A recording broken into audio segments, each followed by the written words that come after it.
మాకు కావాల్సిన వర్తమానం దయచేయి. పరైన నుండి మీ కృపలో జ్ఞాపకం చేసుకోవాలి.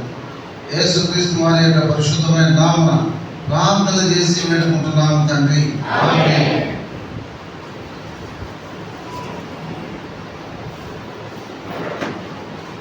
దేవుని వాక్యం నుండి వాక్య భాగం చదువుతున్నాం. లేవియ కాండం 26వ అధ్యాయం 11వ వచనం 12వ వచనం అందరం కలిసి ఉన్నాం. లేవియ కాండం 26వ అధ్యాయం 11, 12వ వచనాలు. దయచేసి మీరందరూ చదవండి. నా మందిరమును మీ మధ్య ఉంచదను, మీ అందు నా మనస్సు అసహ్యపడదు. నేను మీ మధ్య నడిచెదను, నేను దేవుడనై ఉండును, మీరు నాకు ప్రజలై ఉండును. మళ్ళీ చదువుదాం.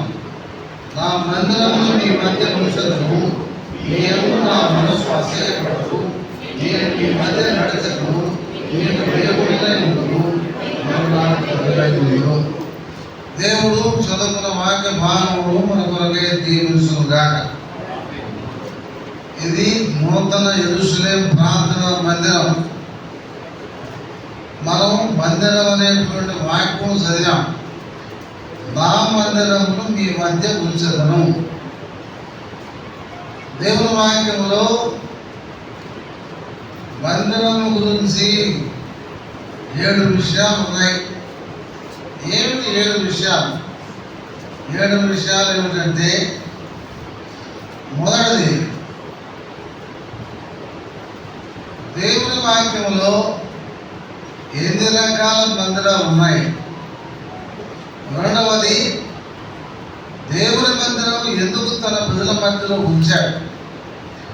మూడవది, దేవుని మందిరానికి దేవుని బిడ్డ ఉండవలసిన సంబంధం ఏమిటి.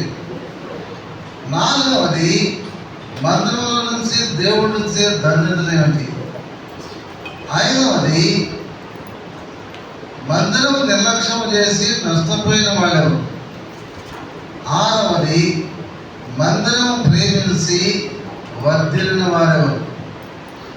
ఏడవది, దేవుని యొక్క మందిరం యొక్క ఉద్దేశం, దేవుని మందిరం యొక్క బాధ్యత, లేక మందిరం కొరకు ప్రభువు పడిన పాటలు.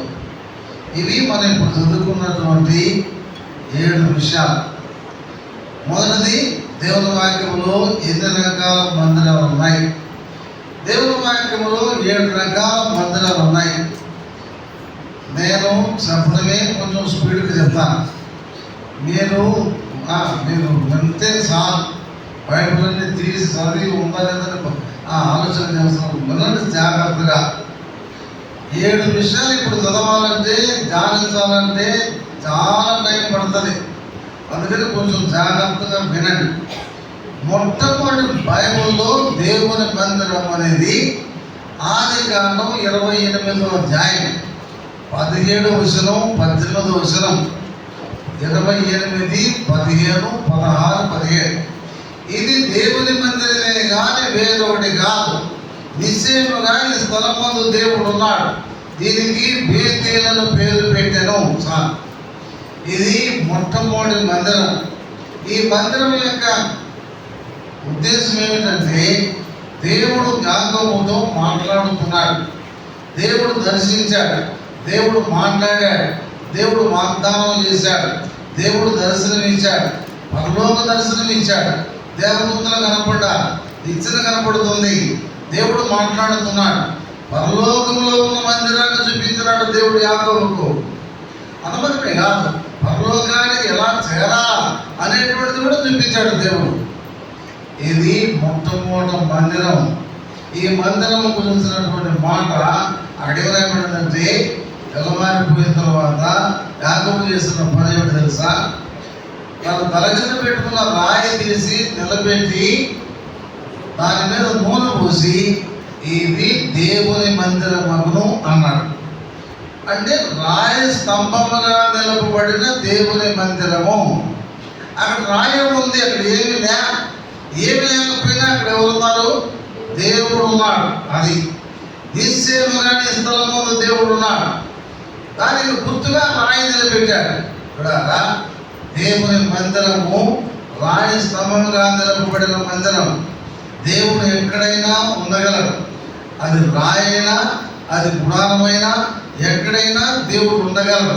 దేవుడు నివాసము చేయగలడు. ఉదాహరణకు దేవుడు నీటి మీద నివసించాడు. ఆదికాండం 3వ అధ్యాయం 2-3 వచనాలు. దేవుడు పొదలో నివసించాడు. ద్వితీయోపదేశ కాండం 32:16. పొదలో నివసించిన దేవుడు. ఆయన పరిశుద్ధతలో నివసించాడు. యెషయా గ్రంథం 57:15. ఆయన హృదయంలో నివసించాడు. యెషయా గ్రంథం 57:15. కాబట్టి దేవుడు ఎక్కడైనా నివసించగలడు. అయితే ఆయనకు అది ఇష్టంగా ఉండాలి. అర్థమైందా? ఇప్పుడు మొట్టమొదటి మందిరము రాయి స్తంభముగా నిలపబడిన మందిరం. ఇప్పుడు రెండవ మందిరం చూద్దాం. నిర్గమాకాండం 40వ అధ్యాయం 35-36. మోషే గుడారమును నిలిపి గుడారమును సంపూర్ణము చేసి ముగించాడు. ముగించిన తర్వాత దేవుని యొక్క మహిమ, దేవుని తేజస్సు మందిరం మీదకి దిగి వచ్చింది. ఇప్పుడు మందిరం మీదకి దిగి వచ్చిన తర్వాత మోషే లోపలికి వెళ్ళలేకపోయినాడు. ఇదేం చదువుతామంటే, దేవుని ప్రజలు 40 సంవత్సరాలు గుడారములో నివసించారు. ఇప్పుడు 40 సంవత్సరాలు దేవుడు ప్రజలు గుడారంలో నివసిస్తే దేవుడు ఎక్కడ నివసించాడు? దేవుడు కూడా గుడారంలోనే నివసించాడు. అందుకని దేవుడు నివసించే గుడారానికి ఏమని పేరు పెట్టారంటే ప్రత్యక్ష గుడారము అని పేరు పెట్టారు. అంటే దేవుని మహిమ, దేవుని యొక్క తేజస్సు మందిరం మీదకి అందరూ చూస్తుండగానే దిగి వచ్చేది. ఇది దేవుని యొక్క మందిరంలో రెండవ రకమైన మందిరం. ఇది గుడార సంబంధమైన మందిరం. మొదట కట్టిన రాయి స్తంభము నిలబడిన మందిరం యాకోబు కట్టాడు మందిరం. రాయి నిలిపి మందిరం అని చెప్పాడు. ఇప్పుడు ఇశ్రాయేలు ప్రజల మధ్యలో నివసించడానికి మోషే మందిరం కట్టాడు. కట్టిన తర్వాత మందిరాన్ని ఏం చేశాడంటే, లేవియ కాండం 8వ అధ్యాయం 10వ వచనం, లేవియ కాండం 8:10. దేవుని మందిరములోని ప్రత్యక్ష గుడారములోని ప్రతి వస్తువును మోషే ప్రతిష్ఠించెను. అంటే దేవుని కొరకు ఒక వస్తువు వాడబడాలంటే అది ప్రతిష్ఠించబడాలి. ఇప్పుడు మందిరంలోని ప్రతి వస్తువు వల్ల దీపస్తంభం, పీట, బలిపీఠం, గంగాళం, కెరూబులు అన్నీ కూడా మోషే ప్రతిష్ఠించాడు. ప్రతిష్ఠించబడిన తర్వాత దేవుని మహిమ దిగి వచ్చింది. ఆ రీతిగానే మనం కట్టుకున్నటువంటి మందిరం ఈ రోజున దేవునికి ఉపయోగించడానికి ముందుగా దీన్ని ప్రతిష్ఠ చేస్తున్నాం. ఇప్పుడు సొలొమోను మందిరం కట్టాడు. కట్టిన తర్వాత మందిరం ప్రతిష్ఠ చేయబడింది. ఎక్కడ చదువుతాం? 2వ దినవృత్తాంతములు 7వ అధ్యాయం మొదటి 2 వచనాలు. 2వ దినవృత్తాంతములు 7వ అధ్యాయం మొదటి 2 వచనాలు. సొలొమోనును ఇశ్రాయేలు ప్రజలందరూ దేవుని మందిరమును ప్రతిష్ఠించిరి. సొలొమోను ఇశ్రాయేలు ప్రజలు అందరూ కలిసి మందిరాన్ని ప్రతిష్ఠించారు. ఇప్పుడు దేవుని యొక్క పని కొరకై మందిరం ఉపయోగించబడడానికి ప్రతిష్ఠించబడింది. ఇప్పుడు దేవుని మహిమ సొలొమోను చేసిన ప్రార్థన మందిరంలో, డెడికేషన్ చేసిన మందిరంలోనికి దేవుని మహిమ దిగి వచ్చింది. ఇప్పుడు దేవుడు ఏమన్నాడంటే, నా కడదృష్టి నా మనసును ఎల్లప్పుడూ ఇక్కడ ఉండును అన్నాడు. అంటే దేవునికి ప్రతిష్ఠించబడిన తర్వాత దేవుని మహిమ దిగి వచ్చను అనేటువంటిది మనం చూసాం. ఇప్పుడు దేవుని వాక్యంలో మన అంశం ఏంటంటే 7 రకాల మందిరాలు. ఇప్పుడు దేవుడు గుడారంలో నివసించాడు. ఎక్కడ రాయబడింది మాట అంటే 2వ సమూయేలు గ్రంథం 7వ అధ్యాయం 6వ వచనం. 2వ సమూయేలు 7:6. నేను డేరాలోను గుడారంలోను నివసించితిని అన్నాడు దేవుడు. ఆకాశ మహాకాశములు పంటదాలని దేవుడు ఇప్పుడు ఎక్కడ నివసించాడు? డేరాలో గుడారంలో నివసించాడు. మనం డేరాలో గుడారంలో నివసించడానికి ఇష్టపడతామా? ఏసీ ఉన్న మందిరంలోనే ఉండటానికి ఇష్టపడతామా? అట్లాంటిది డేరాలో దేవుడు నివసించాడమ్మా. పరలోకంలో ఉన్నటువంటి దేవుడు, మహాకాశంలో పట్టుదల దేవుడు, పరిశుద్ధుడు పరిశుద్ధుడని చెప్పి ఆరాధించబడేటువంటి మహిమగల దేవుడు గుడారంలో నివసించాడు. ఎందుకు నివసించాడంటే, చూడండి, మీ పిల్లలు ఎవరైనా గుడారంలో ఉన్నాడు అనుకోండి, మీకు డూప్లెక్స్ హౌస్ ఉంటుంది. నీ కొడుకు గుడారంలో ఉన్నాడు, నీకు ముద్దుల కొడుకు, ప్రియమైనటువంటి కొడుకు గుడారంలో ఉన్నాడు, ఒక గుడిసెలో ఉన్నాడు అనుకోండి. నీవు డూప్లెక్స్ హౌస్లో ఉన్నావు, నీకు వంట బుద్ధి అవుతుందా? నీకు నిద్ర పడుతుందా? పలకలేదమ్మా, ఏమా నిద్ర పడుతుందా? ఎందుకు నిద్ర పడుతుందో? అరే నా కొడుకు గుడారంలో ఉంటే నేను డూప్లెక్స్ హౌస్లో ఉంటే ఎలాగా? నా కొడుకు ఎక్కడ ఉంటే అక్కడ ఉన్నాను నేను. అలాగే ఇశ్రాయేలు ప్రజలు దేవుడి కుమారుడు, జ్యేష్ఠ కుమారుడు.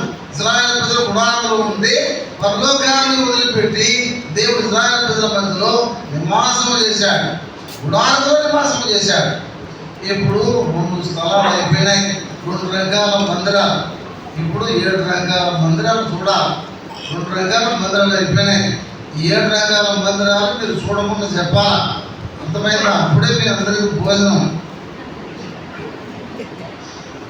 ఇప్పుడు మొదటి మందిరం రాయి స్తంభముగా నిలపబడిన మందిరం, రెండవది పురాణ సంబంధమైన మందిరం, మూడవది కట్టడ రూపకమైన మందిరం. మొదటి రాజు గ్రంథం 8వ అధ్యాయం 12వ వచనం. మొదటి రాజు 8:12. సొలొమోను మందిరాన్ని కట్టించాడు, 7 సంవత్సరాలు కట్టించాడు. దాదాపు 1,50,000 మంది పనివాళ్ళు 7 సంవత్సరాలు పనిచేసి కట్టారు. కొన్ని వందల మణుగుల బంగారం, కొన్ని వందల మణుగుల వెండి, ఏనుగు, ఇత్తడి, మానులు, దేవదార మానులు, పెద్ద పెద్ద రాళ్ళు, వీళ్ళందరి చేత ఒక విలువైనటువంటి ఘనమైనటువంటి మందిరాన్ని సొలొమోను మహారాజు కట్టాడు. అది కట్టడ రూపకమైన మందిరం. ఇప్పుడు గమనించండి, దేవునికి ఏ మందిరం ఇష్టం? రాయి స్తంభముగా నిలపబడిన మందిరంలో ఉన్నాడా? ఏం పలకలేదమ్మా? ఉన్నాడు. అది రాయి కదా, ఇక్కడ ఎందుకు ఉన్నాడు? అలా నిశ్చయముగా దేవుడి స్థలం ముందు ఉన్నాడని చెప్పి యాకోబు చెప్పాడు. అది రాయినా, రాయి నిలబెట్టిన స్తంభమైనా దేవుడు ఉన్నాడు అక్కడ. దేవుడు ప్రేమించాడు యాకోబును. రెండవది, గుడారంలో నివసించాడు. గుడారం సామాన్యమైన గుడారం అయినప్పటికీ దేవుడు గుడారం నివసించాడు. అంటే గుడారాన్ని ప్రేమించాడు, ఇశ్రాయేలు ప్రజలను ప్రేమించాడు దేవుడు. మూడవది, సొలొమోను మహారాజును ప్రేమించాడు, ఇశ్రాయేలు ప్రజలను ప్రేమించాడు. విలువైన కట్టడరూపకమైన మందిరంలో ఆయన నివాసము చేశాడు. నా కళ్ళ దృష్టి, నా మనస్సును ఎల్లప్పుడూ ఇక్కడ ఉంటుందని చెప్పి దేవుడు వాగ్దానం చేశాడు. కాబట్టి దేవుడికి ఏదైనా, ఏ మందిరమైనా ఆయనకు ఇష్టమే. ఇప్పుడు 3 రకాల మందిరాలు అయిపోయినాయి. ఇప్పుడు 4వ రకమైన మందిరం చూద్దాం. యోహాను సువార్త 2వ అధ్యాయం 20-22 వచనాలు. యోహాను సువార్త 2వ అధ్యాయం 20-22 వచనాలు. ఈ దేవాలయం మీరు పడగొట్టండి, 3 దినాల్లో మళ్ళీ తిరిగి లేపుతానన్నాడు యేసు ప్రభువా. అదే దేవాలయం గంటాను కానీ పడగొట్టమంటే ఈయనట్లా దేవుడు కుమారుడు అని చెప్పి ఆయన మీద కోపపడ్డారు. అయితే ప్రభు చెప్పిన మాట గమనించండి, తన దేహమును దేవాలయమును గురించి ఆయన ఈ మాట సెలవిచ్చెను. అనగా యేసు ప్రభు దేహమే దేవుని మందిరం.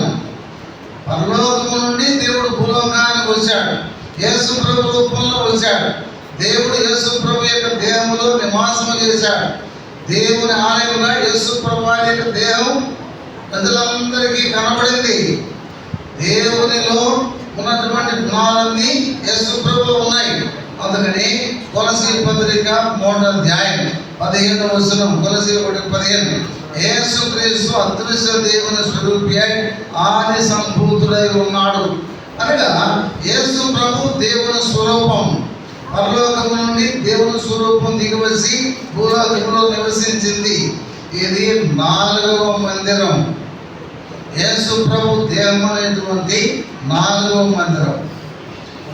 ఒకసారి 3 4 ఇప్పుడు 5వ మందిరం చూద్దాం. 3 కొరింథీ పత్రిక 3వ అధ్యాయం 16వ వచనం. 3 కొరింథీ 3:16. మీరు దేవుని ఆలయమైనారని దేవుని ఆత్మ మీలో నివసించున్నాడని మీరెరుగరా. 3 కొరింథీ పత్రిక 6వ అధ్యాయం 18వ వచనం. 6:18. మీ దేహము దేవుని వల్ల మీకు అనుగ్రహింపబడి మీలో ఉన్న పరిశుద్ధాత్మకు ఆలయమై ఉన్నది. అనగా దేవుడు మన దేహాన్ని ఆయన ఆలయంగా చేసుకున్నాడు. ఒక విశ్వాసి యొక్క దేహము దేవుని ఆలయం. మన దేహము దేవుడు మనకి ఇచ్చాడు. ఈ దేహంలో ఒకప్పుడు అన్ని అపవిత్రమైనవి ఉన్నాయి, చెడ్డవన్నీ లోపల ఉన్నాయి, పరిగమాలన్నీ ఉన్నాయి, దయ్యాలన్నీ ఉన్నాయి, లోకమంతా ఉంది. అయితే యేసు ప్రభుకి ఎప్పుడైతే మనం ఉదయం ఇచ్చామో అప్పుడు ఉదయాన్ని కడిగాడు, ఉదయాన్ని శుభ్రపరిచాడు. ఉదయం శుభ్రపరిచి హృదయాన్ని కడిగి హృదయం లోపల ప్రవేశించాడు. అందుకని వాక్యం చెప్పేది ఏమిటంటే ఎఫెసీ పత్రిక 3వ అధ్యాయం 16వ వచనం. ఎఫెసీ 3:16. విశ్వాసము ద్వారా క్రీస్తు మీ హృదయములలో నివసించుచున్నాడు. అనగా యేసు ప్రభు విశ్వాసి హృదయములో నివాసము చేసేవాడు. అనగా విశ్వాసి యొక్క దేహము దేవుని ఆలయం. మనందరి యొక్క దేహాలు దేవుని ఆలయాలు. అర్థమైందా? మా దేహము దేవుని ఆలయం, మీ దేహము దేవుని ఆలయం. ఇది 5వ ఆలయం.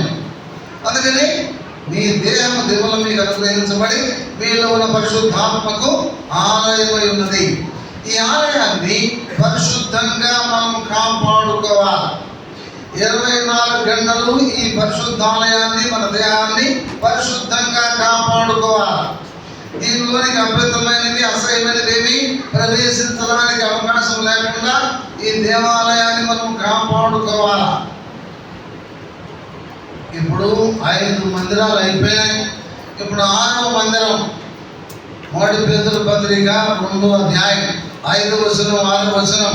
1 పేతురు 2:5-6. మీరు సజీవమైన రాళ్ళములు ఉండి ఆత్మ సంబంధమైన మందిరముగా కట్టబడుచున్నారు అన్నాడు. అంటే 6వది సంఘం అనేటువంటి దేవుని మందిరం. ఇందాక మనం చదివాం, సంఘములోనికి ప్రభు మనల్ని చేర్చెను. సంఘం అనేది దేవుని మందిరం, సంఘం అనేది ఆత్మ మందిరం. ఆత్మ మందిరంలోనికి దేవుడు మనందరినీ కూడా సమకూర్చాడు. ఎలా సమకూర్చాడు? మారు మనసిచ్చి, రక్షణ ఇచ్చి, పాప క్షమాపణ ఇచ్చి, పరిశుద్ధాత్మనిచ్చి, బాప్తిసమిచ్చి సంఘం అనేటువంటి ఆలయంలోనికి మనల్ని చేర్చాడు. ఇప్పుడు మనం ఎక్కడ ఉన్నాం? సంఘం అనేటువంటి ఆలయంలో ఉన్నాం. అందుకనే దేవుని వాక్యంలో హెబ్రీ పత్రిక 3వ అధ్యాయం 5వ వచనం 6వ వచనం. హెబ్రీ 3:5. ధైర్యమును, నిరీక్షణను, ఉత్సాహమును అంతమడుగు స్థిరముగా చేపట్టిన మనమే దేవుని ఇల్లు, మనమే ఆయన ఇల్లు. ఇప్పుడు 6 మందిరాలు అయిపోయినాయి. ఇప్పుడు 7వ మందిరం చూద్దాం. ప్రకటన గ్రంథం 21వ అధ్యాయం 23వ వచనం. 21, 23, 21, 22. అక్కడ నాకు ఏ దేవాలయము కనబడలేదు. సర్వాధికారులు దేవుడు నాకు ప్రభే దానికి దేవాలయమై ఉన్నారు. పరలోకములో ఏ దేవాలయం కనపడలా. అక్కడ నూతన విషయం లేదు, పాత విషయం లేదు, మిస్పా లేదు, బెర్షెబా లేదు, ఎబ్రోన్ లేదు, యెహోషువ లేదు, కర్మే లేదు. అర్థమైందా? మరి ఏమైంది మందిరాలన్నీ? మరి ఒక మందిరమైనా కనపడాలి కదా అక్కడ. అర్థమైందమ్మా? అక్కడ ఏ దేవాలయం నాకు కనపడలా. మరి బాప్టిస్ట్ మందిరాలు ఉంటాయా? అవి కనపడలా. మరి పెంతెకోస్తు మందిరాలు ఉంటాయా? అవి కనపడలా. మరి ఆర్సీఎ మందిరాలు ఉంటాయా? అవి కూడా కనపడలా. లేకపోతే నూతన మిషన్ మందిరాలు ఉంటాయా? అవి కూడా కనపడలా. అక్కడ నాకు ఏ దేవాలయం కనబడలేదు. ఏమైంది ఆ మందిరాలన్నీ అంటే, అమ్మ జాగ్రత్తగా వినండి.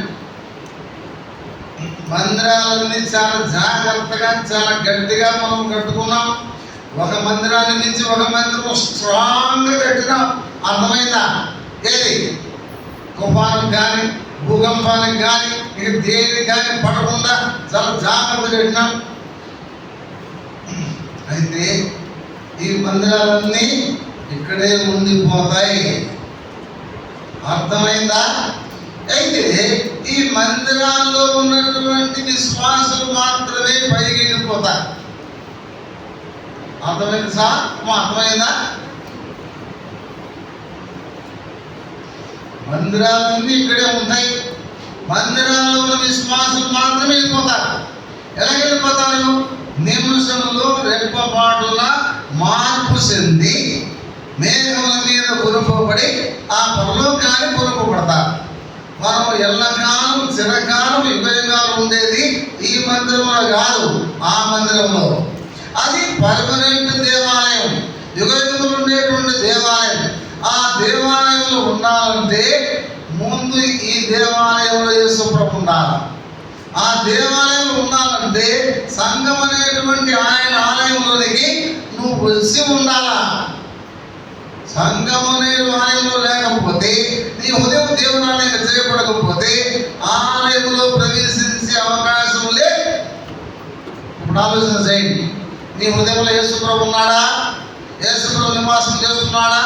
సంఘం అనే దేవుని ఇంట్లోకి ప్రవేశించావా? మానసు పొందావా? రక్షించబడినావా? పాప క్షమాపణ పొందావా? పరిశుద్ధాత్మను పొందావా? బాప్తిసం తీసుకున్నావా? సంఘంలో చేర్చబడినావా? ఇప్పుడు సంఘంలో చేర్చబడినటువంటి వాళ్ళను ప్రభు ఏం చేస్తున్నాడంటే సిద్ధపరుస్తున్నాడు. దేనికి సిద్ధపరుస్తున్నాడు? ఆయన ఆలయంలో ఉండటానికి సిద్ధపరుస్తున్నాడు. ఎలా సిద్ధపరుస్తున్నాడు? ఇది నా రక్తము, ఇది నా శరీరం, మీరు తీసుకొని తినండి, మిమ్మల్ని మీరు పరీక్షించుకోండి, యోగ్యంగా పనిలో పాల్గొన్నాను. అటువలే క్రీస్తు సంఘమును ప్రేమించి, సంఘమును పోషించి, సంఘమును సంరక్షించుచు, సంఘమును పరిశుద్ధంగా నిలబెట్టుకున్నవలని దాని కొరకు తాను అప్పగించుకొనెను. సంఘాన్ని ప్రేమిస్తున్నాడు, సంఘాన్ని సిద్ధపరుస్తున్నాడు, సంఘాన్ని పోషిస్తున్నాడు, సంఘాన్ని సంరక్షిస్తున్నాడు, సంఘం కొరకు ప్రాణం పెట్టాడు, సంఘం కొరకు రక్తమిచ్చాడు. ఈ విధంగా సంఘంలో ఉండి సంఘంలో ఉన్నటువంటి విశ్వాసాలను సిద్ధపరుస్తూ తీసుకుపోవడానికి వస్తాడు. వచ్చినప్పుడు నువ్వు ఏ ఇంట్లో ఉండాలా? సంఘం అనే ఇంట్లో ఉండాలా. ఇప్పుడు సంఘం అనే ఇంట్లో ఉన్నామా? సంఘానికి వెలుపల ఉన్నామా? ఆలోచన చేయి. నువ్వు సంఘానికి వెలుపల ఉంటే ప్రభు వచ్చినప్పుడు కొనుకోబడలేవు. సంఘం లోపల ఉండి సిద్ధపరచబడితే నువ్వు ఎత్తపడతావు, ప్రభువుని కొనుక్కోపడతావు, ప్రభు చేత కొనుక్కోపడతావు. లేకపోతే మాత్రం నీకు అవకాశమే లేదు. కాబట్టి నువ్వు సంఘం లోపల ఉన్నావా? ఆత్మ మందిరంలో ఉన్నావా? లేక దేవుని మందిరంగా చేపట్టినటువంటి సంఘంలో ఉన్నావా లేదా? కానీ ఇప్పుడు 7 అంశాలు, ఒక అంశం ముగించినాం. 7 మందిరాలు. అందరూ పలకండి. దేవుని వాక్యంలో మీ అందరికీ ఆకలిస్తుందా మా బండికి? అందుకని ఆయన వంట వండాయని చెప్పా. అందరూ ఆకలి ఉన్నారు, కొంచెం ఎక్కువ తింటారని చెప్పి. బైబిల్ ఏం చెప్తుందంటే ఎన్ని మందిరాలు ఉన్నాయి? 7 మందిరాలు. పలకండి అందరూ.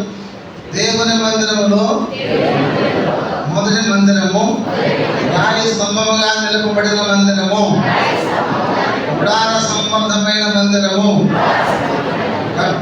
కట్టడ రూపకమైన మందిరము, యేసు ప్రభు దేహముల మందిరము, మన శరీరములు దేవుని మందిరము, సంఘములు ఆత్మ మందిరము, గొర్రె పిల్లగా ఉన్నటువంటి గొర్రె పిల్లగా ఉన్న నిత్యమైన మందిరము. మేము బ్రాహ్మణమ్మ, అందుకని పరిగణించడం అనేటువంటిది మాకు పుట్టుకతో వచ్చిన బుద్ధి. అయితే మోహతాలు పెట్టినప్పుడు ఏమవుతుంది తెలుసా? పెట్టినప్పుడు కానీ ఏదైనా కార్యక్రమాలు మేము పరిగితే కదా పుణ్యం అని చెప్పి పరిగెస్తాం. వాళ్ళేమంటారు? కానీ టైం అయిపోయింది, కానీ అంటారు. మాకేం పోయింది? అర్థమైందా? మాకు వచ్చింది మాకు వస్తుంది కదా. ఏంటి అర్థమైంది మీకు? అర్థం కావాలా? కాబట్టి పలకటం అనేది కాస్త మంచిది.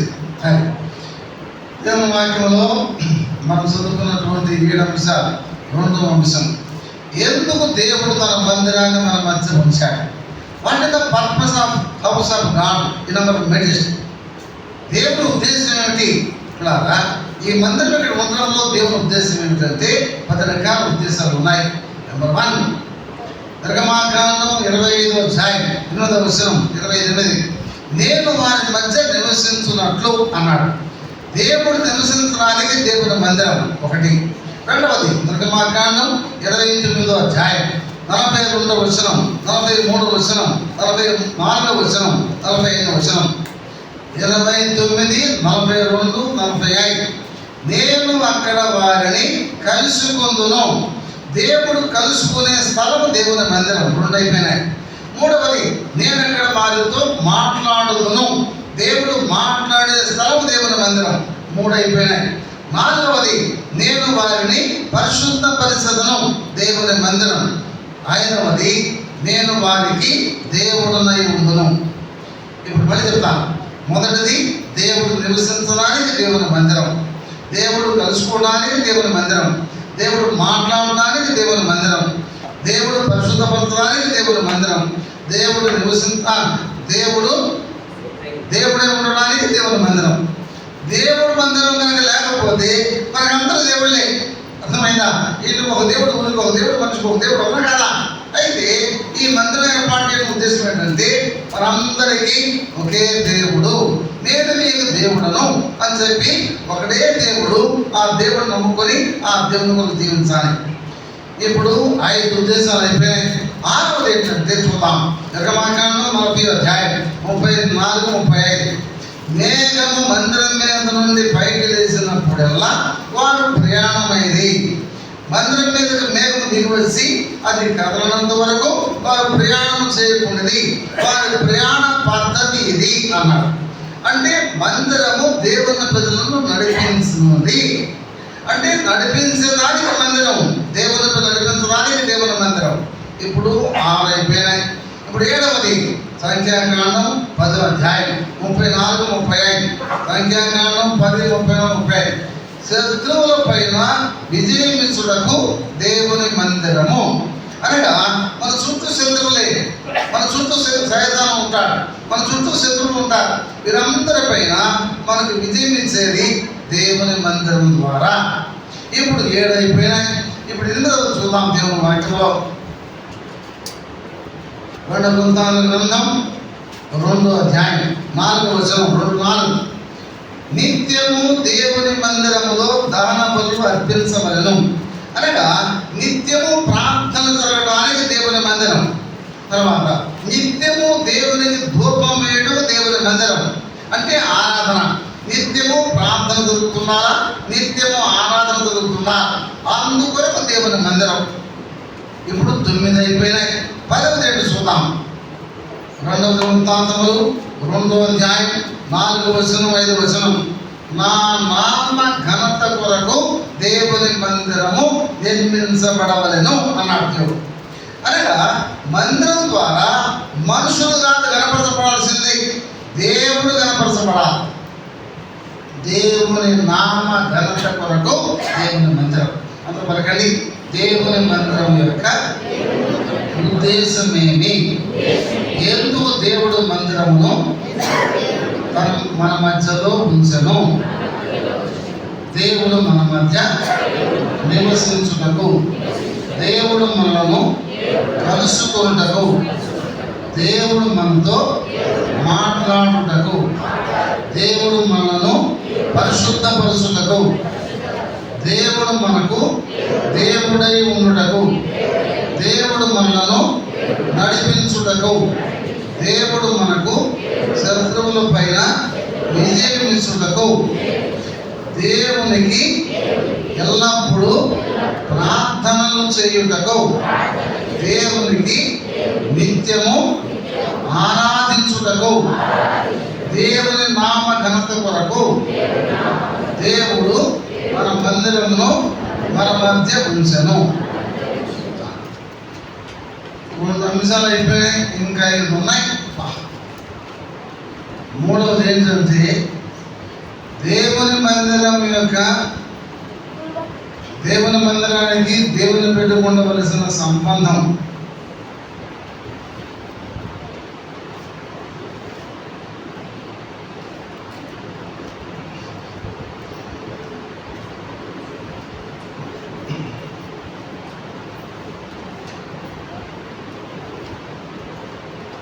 చదవండి. 122వ కీర్తన 1వ వచనం. నేను నీళ్ళు తాగేటప్పుడు మీరు చూడకూడదని నువ్వు చదవమంటున్నా.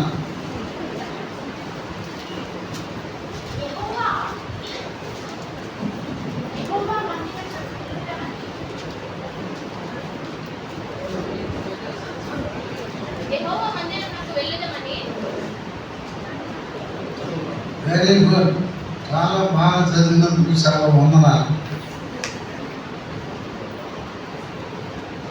యెహోవా మందిరములకు వెళ్ళదమని దేవుడు నాతో అన్నప్పుడు నేను సంతోషించింది. అంటే మందిరములకు వెళ్ళాలి, ప్రతి విశ్వాసం యొక్క బాధ్యత. ఎట్లా వెళ్ళాలి మందిరానికి? యేసుప్రభు ఎట్లా వెళ్ళాడు మందిరానికి? లూకా సువార్త 2వ అధ్యాయం 42వ వచనం. లూకా 2:42. ఆయన 12 ఏళ్ళు వాడినప్పుడు వాడుకు చొప్పున దేవాలయములకు వెళ్ళింది.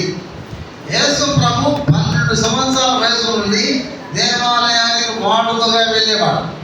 ఆయనకు ప్రార్థన వెళ్ళేవాడుక, వాక్యం చదివేవాడుక, వాక్యం బోధించేవాడుక, వారం కూడికల్లో పాలు పొందేవాడుక యేసు ప్రభు కలిగి ఉన్నాడు. ఆయన మనకు మాదిరి. ఆయన మందిరానికి వెళ్ళాడు, వాడుకగా వెళ్ళాడు. మనం కూడా వాడుకగా మందిరానికి వెళ్ళాలి. ఇది మొట్టమొదటి బాధ్యత. రెండో బాధ్యత ఏంటో చూద్దాం. 150వ కీర్తన 1వ వచనం చదివేదిరా. 150వ కీర్తన 1వ వచనం. యెహోవా పరిశుద్ధాలయమందు ఆయనను స్తుతించుడి. దేవుని మందిరంలో ప్రతి ఆదివారం మనం దేవుని స్తుతించాలి. 2 అయిపోయినాయి.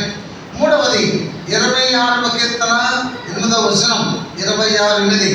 నీ నివాస మందిరము నేను ప్రేమించుచున్నాను, దేవుని మందిరమును ప్రేమించుట. 3 అయిపోయినాయి. 4వది 27వ కీర్తన 4వ వచనం. 7 నీ మందిరములో నీ కృపను ధ్యానించితిమి, నీ ప్రసన్నతను చూచితిమి. అనగా దేవుని ప్రసన్నత చూచుట. తర్వాత 4 అయిపోయినాయి. 5వది 42వ కీర్తన 4వ వచనం. ఈ మందిరములకు వారిని నడిపించిన సంగతి. మందిరములకు మన ఇంటి వాళ్ళను నడిపించుకోవాలి. భార్య భర్తను, భర్త భార్యను, ఇద్దరు కలిసి బంధువులను, ఇంటి వాళ్ళను మందిరానికి నడిపించుకోవాలి. ఇది 5 అయిపోయినాయి. 6వది 48వ కీర్తన 9వ వచనం. 48:9. నీ ఆలయములో నీ కృపను ధ్యానించింది. దేవుని ఆలయంలో పాలిటిక్స్ కాదు ధ్యానం చేయాల్సింది. అసలు వైఎస్ఆర్ పార్టీ ఎందుకు ఓడిపోయింది తెలుసా? ఇది కాదు మందిరంలో మాట్లాడుకోవాల్సింది. దేవుని మందిరంలో దేవుని కృపను గురించి ధ్యానించుట. ఇప్పుడు ఎన్ని అయిపోయినాయి? 7వది చూద్దాం. 52వ కీర్తన 8వ వచనం. 52. నేనైతే దేవుని మందిరంలో పచ్చని వెలుగు చెట్టు వలె ఉన్నాను. అనగా పచ్చని వెలుగు చెట్టు యొక్క ఉద్దేశం ఏమిటంటే దేవుడు పుట్టించింది దేవుని సన్మానించాలా, దేవుని ప్రజలను సన్మానించాలి. దావీదు దేవుని మందిరం వచ్చి ఆయన రాజయ్య నుండి కూడా మందిరం వచ్చే వాళ్ళను సన్మానించాడు. రాజును సన్మానించాలా, రాజు మనుషులు సన్మానించాలా? అది బయట చెప్తుందంటే నేను ఒలివ మొక్కలు ఉన్నాను, నేను బయట రాజునే కానీ మందిరంలో రాజును కాదు. మందిరంలో నా రాజు ఉన్నాడు. మందిరంలో ఆయన రాజాది రాజు. నేను రాజు, రాజుల మందిరంలో. పిల్లరా, మనకున్న స్థానాలు ఏమున్నప్పటికీ అవి మందిరానికి వెలుపలే. నేనైతే మందిరంలో దేవుని సన్మానిస్తున్నాను, దేవుని ప్రజలను సన్మానిస్తున్నాను.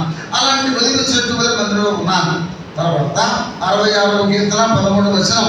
66:13. మందిరములకు దహన బలులు తీసుకొని వచ్చేదను. మందిరానికి బలులు తీసుకొని వస్తున్నాను అనగా ప్రార్థనలు. తర్వాత 69వ కీర్తన 9వ వచనం. 69:9. నీ ఇంటిని గురించి ఆసక్తి నన్ను భక్షించుచున్నది, ఆసక్తి కలిగి ఉండుట. తర్వాత 92వ కీర్తన 12వ వచనం 13వ వచనం. 92, 12, 13. మందిరములో నాటబడిన వారే వర్ధిల్లుదురు. మందిరములో నాటబడి ఉండుట. తర్వాత దేవుని వాక్యములో 116వ కీర్తన 116, 12. యెహోవా నాకు చేసిన ఉపకారములకు నేను ఆయనకి ఏమి చెల్లించదను? సంవత్సరమంతా దేవుడు కాపాడాడు. నిన్ను, నీ బిడ్డలు, నీ కుటుంబాన్ని కాపాడాడు. మరి దేవునికి ఏం చెల్లిస్తున్నాం మనం? పాస్ అయినారు మన బిడ్డలు, ఫస్ట్ క్లాస్లో పాస్ అయినారు, డిస్టింక్షన్లో పాస్ అయినారు, సంవత్సరం అంతా ఆరోగ్యమేసి కాపాడాడు. దేవునికి మనం ఏం చెల్లిస్తున్నామా అని. అయితే దావీదు అన్నాడు, దేవుని ప్రజల ఎదుట సంఘములో, మందిరములో నా మృక్కుబడులు ఆయన చేసిన ఉపకారములకు నేను చెల్లించదను. 116వ కీర్తన 12వ వచనం, 18వ వచనం. ఇప్పుడు 122వ కీర్తన 9వ వచనం. 122, 9. మందిరమునకు మేలు చేయ ప్రయత్నించదను. మందిరానికి చేతైతే మేలు చేయాలి కానీ కీడు మాత్రం చేయకూడదు నాయన. అమ్మా గుర్తుపెట్టుకో, నీకు చేతైతే మేలు చేయి కానీ కీడు మాత్రం చేయకూడదు. ఏం చేస్తే కీడు చేస్తే మన దేవుడు కీడు చేస్తాడు, జాగ్రత్త. అందుకని మందిరానికి మేలే చేయాలి. నువ్వు చేయకపోతే దేవుడు చేయలేదని చెప్పి నిన్నే డిమాండ్ చేయడు. అయితే దావీదు ఏమంటాడంటే, మందిరము నిమిత్తమై నేను మేలు చేయ ప్రయత్నించదను. తర్వాత ఇంకా చూడండి. మొదటి వృత్తాంతం గ్రంథం 22వ అధ్యాయం 14. మందిరము కొరకు నేను సంపాదించాను. 8 మణుగుల బంగారం, 3 లక్షల 2 లక్షల మణుగుల బంగారం. తర్వాత 8 లక్షల మణుగుల వెండి, 8 లక్షల మణుగుల తోసెకమగానంత ఇనుము ఇతరులని నేను సంపాదించాను. అంటే దేవుని మందిరం కొరకు మనం సంపాదించి పెట్టాలి. మన బిడ్డలకు నేర్పాలి. నాయన సొలొమోన మందిరం కొరకు ఇంకా సంపాదిస్తున్నాయన అని చెప్తున్నాడు కొడుక్కి. అర్థమైందా? మన బిడ్డలను దేవుని మందిరానికి ప్రేరేపించాలి. దేవుని మందిరం కొరకు సమర్పించమని మన బిడ్డలకు నేర్పించాలి. సరే, ఇప్పుడు సంపాదించుట, ఇప్పుడు సమర్పించుకునుట. మొదటి వృత్తాంతములు 29వ అధ్యాయం 4వ వచనం. 29:4. నా సొంతదైన 6,000 మణుగుల బంగారమును 10,000 మణుగుల వెండిని నేను ఇచ్చుచున్నాను. మీరు ఎవరైనా ఇచ్చేవాడు ఉన్నారా అడిగాడు దావీదు. అప్పుడు వాళ్ళు ఏం చేశారు? అధిపతుల అధికారులు. మొదటి వృత్తాంతములు 29, 5వ వచనం, 6వ వచనం. 10,000 మణుగుల బంగారమును, 20,000 మణుగుల వెండిని, ఇంకా వేరే వేరే విషయాలను కూడా వారందరూ సమర్పించుకున్నారు. అంటే సంపాదించుట, సమర్పించుకునుట, సమకూర్చుట. అతను అయిపోయింది. ఇంకా ఉన్నాయి. లేవియా కాండం 26వ అధ్యాయం 2-3 వచనాలు. 26, 2-3 వచనాలు. నా మందిరమును మీరు సన్మానించవలెను. దేవుని మందిరాన్ని సన్మానించాలి. తర్వాత నెహెమ్యా గ్రంథం 10వ అధ్యాయం 39వ వచనం, ఆఖరి భాగం. నెహెమ్యా 10:39. మా దేవుని మందిరమును మేము విడిచిపెట్టము, దేవుని మందిరమును విడవరాదు. తర్వాత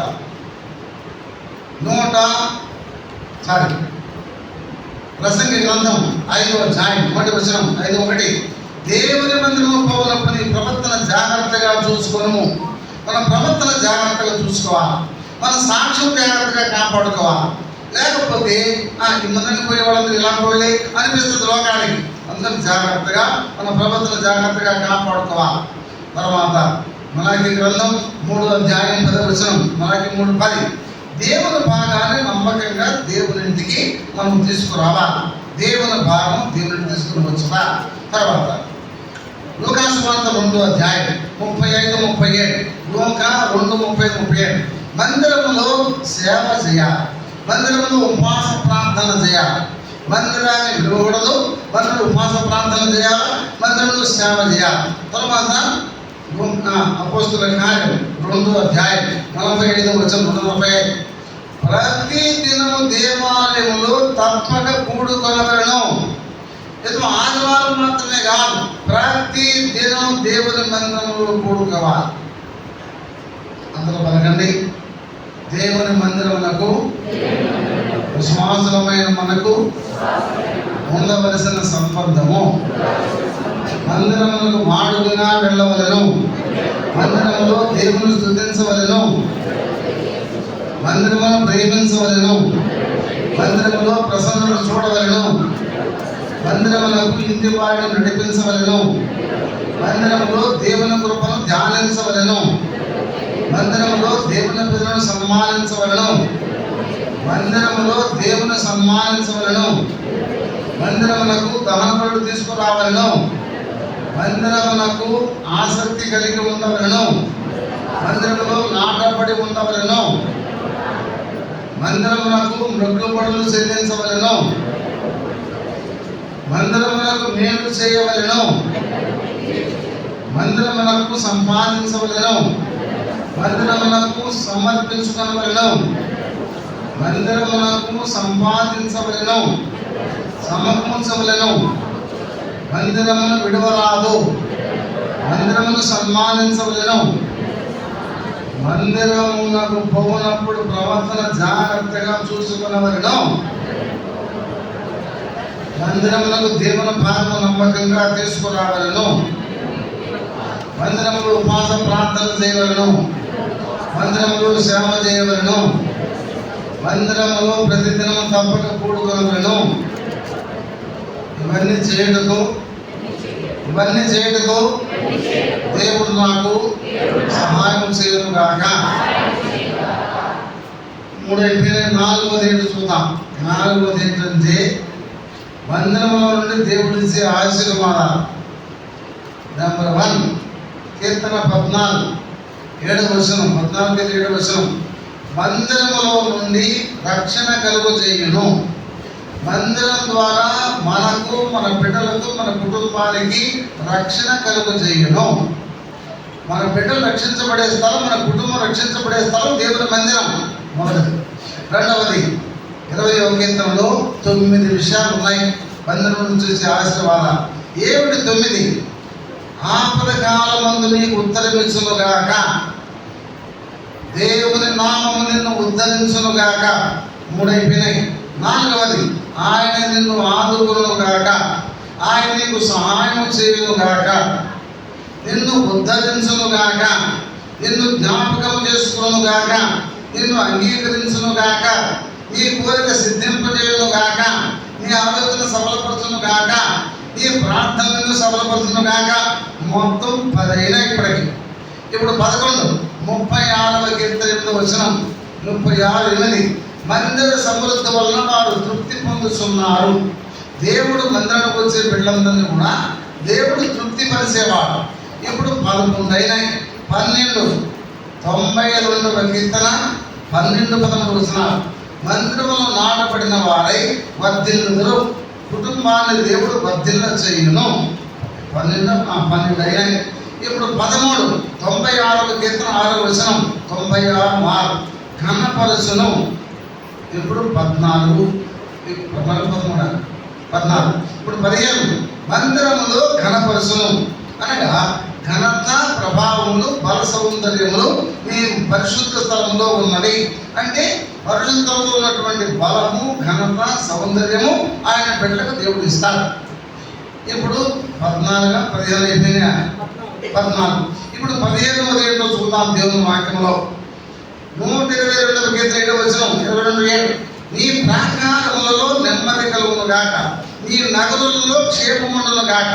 అంటే మన కుటుంబానికి క్షేమం దేవుని మందిరమే. మన కుటుంబానికి నెమ్మది దేవుని మందిరమే. తర్వాత 65వ కీర్తన 3వ వచనం 4వ వచనం. 65:3. మందిరం యొక్క మేలు చేత మందిరములో నుండి దేవుడు మేలు చేయును. తర్వాత 128వ కీర్తన 5వ వచనం. 25. సీయోను యెహోవా నిన్ను ఆశీర్వదించును. తర్వాత మలాకి గ్రంథం 3వ అధ్యాయం. మలాకి 3:10. విస్తారమైన దీవెనలు కుమ్మరించును. తర్వాత యెషయా గ్రంథం 2వ అధ్యాయం 4వ వచనం. 2:4. ఆయన బోధించును, ఆయన ఉపదేశించును. యెషయా గ్రంథం 56:7. ఆయన ఆ మందిరములో ఆనందింపజేయును. చాలు. మొత్తం ఇదేనే 20. అందరూ పరగండి. దేవుని మందిరములో నుండి దేవుడు మనకిచ్చు ధన్యతలు, మనకు రక్షణనిచ్చును, మనకు ఉత్తరం ఇచ్చును, మనను ఆదుకొనును, మనకు సహాయం చేయును, మనను ఉద్ధరించును, మనను అంగీకరించును, మనను జ్ఞాపకం చేసుకును, మన కోరిక సిద్ధింపజేయును, ఆలోచన సఫలపరచును, ప్రార్థనలని సఫలపరచును, మనను తృప్తిపరచును, మనను వర్ధిల్ల చేయును, మనకు నెమ్మదించును, మనకు క్షేమమిచ్చును, మనకు బలమిచ్చును, మనకు ఘనతనిచ్చును, మనకు మేలు చేయును, మనను ఆశీర్వదించును, మనకు బోధించును, మనకు ఉపదేశించును, మనము ఆనందింపజేయును, విస్తారమైన దీవెనలు కుమ్మరించును. ఈ దీవెనలన్నీ నాకు, నా కుటుంబానికి దేవుడు సమృద్ధిగా దయచేయునుగాక. 4 అంశాలు అయిపోయినాయి, ఇంకా 3 అంశాలు ఉన్నాయి. ఏమిటి 3 అంశాలు? దేవుని మందిరం నిర్లక్ష్యం చేసి నష్టపోయినటువంటి వాడు. యాకోబు నష్టపోయినాడు. బేతేలులో కనపడ్డాడు దేవుడు. బేతేలుకు వచ్చి 10వ భాగం ఇస్తానన్నాడు, మందిరం కడతానన్నాడు. ఇప్పుడు బేతేలు రాకుండా షేకెముకు పోయి అక్కడ గుడారం వేసి ఇల్లు కట్టుకొని అక్కడ మందలు మేపుతున్నాడు. మందిరానికి వస్తాను, 10వ భాగం ఇస్తానని చెప్పింది ఆదికాండం 28వ అధ్యాయం 19-20 వచనాలు. నీవు నాకు దేవుడుగా ఉండు నాయన, నాకు ఆహారం వస్త్రం ఇస్తే చాలు, తర్వాత నువ్వు నాకు ఇచ్చే దాంట్లో 10వ భాగం ఇస్తాను మొక్కున్నాడు. దేవుడు ఏం చేశాడంటే, ఈ మనిషి అన్నం వస్త్రం అడిగితే అన్నం వస్త్రం కాదు ఇచ్చింది, భార్యలనిచ్చా, బిడ్డలనిచ్చా, గొర్రెలనిచ్చా, మేకలనిచ్చా, మందలిచ్చా, తర్వాత పని వాళ్ళనిచ్చా, ఓయప్ప కావాల్సిందని ఇచ్చా. ఇప్పుడు 10వ భాగం ఇవ్వాలన్నా వద్దా? ఇవ్వకపోగా బేతేలుకు రావాలన్నా వద్దా? మందిరం కట్టాలన్నా వద్దా? ఈ పనులు చేయాల. దేవుడు ఎక్కడికి పోయినాడంటే షేకెముకు పోయినాడు, అక్కడ ఇల్లు కట్టుకున్నాడు, అక్కడ మందలు మేపుతున్నాడు. ఆ కూర్చోడానికి పోయింది కూతురు. చూడడానికి పోతే ఆ కూతురు ఆ రాజకుమారుడు పాడు చేశాడు. పాడు చేసిన తర్వాత నేను పెళ్లి చేసుకుంటాం, ఎంత పోలేనా నేను ఇస్తాను నాయన, నేను కూతురు మంచిగా పడినాడు, నా కొడుకులతో మాట్లాడతానని చెప్పినాడు యాకోబు. ఆ కొడుకులు ఏం చేసినారంటే, వాడు సున్నతి లేని వాళ్ళు మానవుని పొందలేదు, ఆ సున్నతి పోయి చేసుకుంటే ఇస్తాము మన అమ్మాయిని అని చెప్పు అని చెప్పి నాటకం ఆడారు. అప్పుడు ఈ అమ్మాయి మీద ఉన్నటువంటి ఆశ అంతా ఆ పెళ్లి కుమారుడు ఊళ్ళో ఉన్నటువంటి మగవాళ్ళందరూ కూడా సున్నతి చేయించుకున్నారు. సున్నతి చేయించుకుని పడుకొని ఉంటే యాకోబు కుమారుడు షిమ్యోను లేవి కత్తులు తీసుకొని ఆ ఊరి మీద పడి మగవాళ్ళందరినీ చంపి ఆడవాళ్ళందరినీ దోసుకొని దేనాన్ని తెచ్చుకున్నారు. బాగుంది కదా కథ. ఇప్పుడు ఊళ్ళందరూ కూడా చచ్చిపోతే మగవాళ్ళు చుట్టుపక్కల ఊళ్ళందరూ ఏమైనారు? ఒకటైనారు. అది ఎక్కడి నుంచి వచ్చిన వాడు మనల్ని చంపుతాడా, మన బిడ్డలు చంపుతాడా, నిమిషంలో నాశనం చేద్దామని చెప్పి ఇక్కడ అయినారు. అప్పుడు ఏమన్నాడు తెలుసా? నేను నా ఇంటి వారు నాశనం అవుతుంది కదా అన్నాడు. ఇప్పుడు దేవుడు మాట్లాడుతున్నాడు, అయ్యా యాకోబు చాలా బుద్ధిమంతుడివి, తెలివిగలడు కదా, షేకెముకు ఇల్లు కట్టుకున్నా కదా, ఇప్పుడు ఖాళీ చేయి, ఎప్పుడు చంపేస్తాను నిన్ను, ఖాళీ చేస్తావు చేయవా, ఇప్పుడు ఎక్కడ రావాలా అన్నాడు కదా. బేతేలుకు వచ్చి అక్కడ నివాసం చేయి, అక్కడ ఉండు, కాపురం చేయి. నువ్వు మామ దగ్గర నుంచి నేరుగా బేతేలుకు వస్తే ఈ నష్టము నాశనము నీకు జరగదు కదా. నువ్వు ప్రమాణం నిర్లక్ష్యం చేశావు, మందిరం నిర్లక్ష్యం చేశావు, కట్టడం నిర్లక్ష్యం చేశావు, కాబట్టి నష్టము నువ్వు అనిపించాలా, నీ బిడ్డలు అనిపించారు, నీ కుటుంబం అనిపించారు, నీ నష్టము కొన్ని వేల కుటుంబాలు అనిపించినాయి. మర్యాదలు లేవన్నా లేచినాడు. లేచి భార్య దేవతలను తీసుకొచ్చి బయట పెట్టి అన్ని పారేసి ఇప్పుడు దేవుని ప్రార్థన చేశాను, ప్రభా నాకు తప్పు అయిపోయింది నాయన, మందిరం రాలేకపోయినాను, నా బిడ్డ అభ్యర్థులు అయిపోయింది, నా కొడుకులు నరహంతులు అయిపోయినారు, అనేక మంది ప్రాణాలు తీశారు ప్రభా, నా తప్పు, నా బిడ్డల తప్పు, నా కుటుంబం తప్పు, నా కొడుకు తప్పు, నా భార్యల తప్పు క్షమించు ప్రభా అని చెప్పి ఏడ్చి ప్రార్థన చేసినాడు దేవుడి దగ్గర. ఇప్పుడు దేవుడు కనికరించి క్షమించినాడు, మళ్ళా ఆశీర్వదించినాడు. కాబట్టి ఏకేమును వదిలిపెట్టి వెళ్ళిపోయినాడు, బేతేలుకు వచ్చినాడు. కాబట్టి మందిరం నష్టం చేసి నిర్లక్ష్యం చేస్తే వచ్చే నష్టం సామాన్యమైన నష్టం కాదు, జాగ్రత్త. కనుక దేవుడి మందిరం ఇప్పుడే కానీ నిర్లక్ష్యం చేయకూడదు. మనం చెప్పిన మాట నిర్లక్ష్యం చేయకూడదు, ప్రమాణం నిర్లక్ష్యం చేయకూడదు. ఇప్పుడు బేత్లెహేమును విడిచిపెట్టిపోయినారు. ఎలీమెల కుటుంబం సమృద్ధిగా పోయినారు. సమృద్ధి ఉంటే అక్కడికి పోవడం మీద ఇక్కడే ఉండొచ్చు కదా, తిరిగిగలరు. పోయినందువల్ల ఏమైంది? ముందు భర్త చచ్చిపోయా, తర్వాత ఇద్దరు కొడుకు చచ్చిపోయా. ఇప్పుడు ఏమైపోయినారు? ముగ్గురు ఎవరు మిగిలినారు? ముగ్గురు విధవరాలు మిగిలినారు ఇంట్లో. ఇలాగా బేత్లెహేము అంటే రొట్టెల ఇల్లు, దేవుని మందిరం, సహవాసం, సంఘాన్ని విడిచిపెట్టి సహవాసం విడిచిపెట్టి వెళ్ళిపోయినందువల్ల 3 మరణాలు వచ్చినాయి ఇంట్లో. ఇది మనకు హెచ్చరిక. దేవుని మందిరాన్ని ఎటువంటి పరిస్థితుల్లో సహవాసం, సంఘాన్ని మనం విడిచిపెట్టకూడదు. ఇప్పుడు మళ్ళా తిరిగి వచ్చారు. తిరిగి వచ్చిన తర్వాత రూతు వచ్చింది, దైవం వచ్చింది. ఇప్పుడు బోయస్ దొరికాడు. 7 కుమారుల కంటే ఎక్కువైనటువంటి కోడలు దొరికింది. అలా మందిరంకి వస్తే దేవుడు తిరిగి సమకూరుస్తాడు. మందిరంకి వస్తే దేవుడు మళ్ళీ మేలు చేస్తాడు. ఇప్పుడు 5 విషయాలు అయిపోయినాయి. 6వది ఏంటంటే మందిరాన్ని ప్రేమించి వర్ధిల్లవారు. దావీదు మందిరాన్ని ప్రేమించాడు. 26వ కీర్తన 8వ వచనం, నీ నివాస మందిరము నేను ప్రేమించుచున్నాను. దేవుని మందిరాన్ని ప్రేమించాడు, దేవుని ప్రేమించాడు, దేవుని వాక్యాన్ని ప్రేమించాడు. అందువల్ల దేవుడు తన కుటుంబాన్ని తరతరాలుగా దీవించాడు. ఎక్కడ? 18వ కీర్తన 1వ వచనం, 18:1, యెహోవా నా బలమాన్ని నేను ఎంతో ప్రేమించున్నాను. 26వ కీర్తన 8వ వచనం, మందిరమును ప్రేమిస్తున్నాను, నీ వాక్యాన్ని ప్రేమిస్తున్నాను. 119వ కీర్తన 125వ వచనం, దేవుని మందిరాన్ని ప్రేమించాడు, వాక్యాన్ని ప్రేమించాడు, దేవుని ప్రేమించాడు. ఇందువల్ల దేవుడు ఏం చేశాడు? ఆశ్రయించాడు. ఎట్లా దీవించాడు? దావీదును చూద్దాం. 89వ కీర్తన 29వ వచనం, ఆకాశం ఉన్నంత వరకు, చంద్రుడు ఉన్నంత వరకు, సూర్యుడు ఉన్నంత వరకు నీ కుటుంబాన్ని, సనాతన సంతానాన్ని నేను స్థిరపరుస్తాను, దీవిస్తాను. చూడారా, ఆకాశం ఉన్నంత వరకు దీవించడం అంటే చిన్న సంగతి. మనం కష్టపడేది మన బిడ్డల కోసం. అయితే దావీదు దేవుని ప్రేమించిన కారణం చేత బిడ్డల తరతరాలన్నింటిలో దేవుడు దీవిస్తూ వచ్చినాడు. కనుక ఈ కుటుంబాన్ని తరతరాలు దేవుడు దీవించాలంటే దేవుని ప్రేమించాలి, దేవుని మందిరాన్ని ప్రేమించాలి, దేవుని వాక్యాన్ని ప్రేమించాలి. మరి ఇప్పుడు 6 అంశాలు అయిపోయినాయి. ఇప్పుడు 7వ అంశానికి పోతాం. ఏమిటి 7వ అంశం? సంఘం కొరకు ప్రభువు పడిన పాటలు. ఈ చదువుకొని మనం మనలో పాల్పొందాం.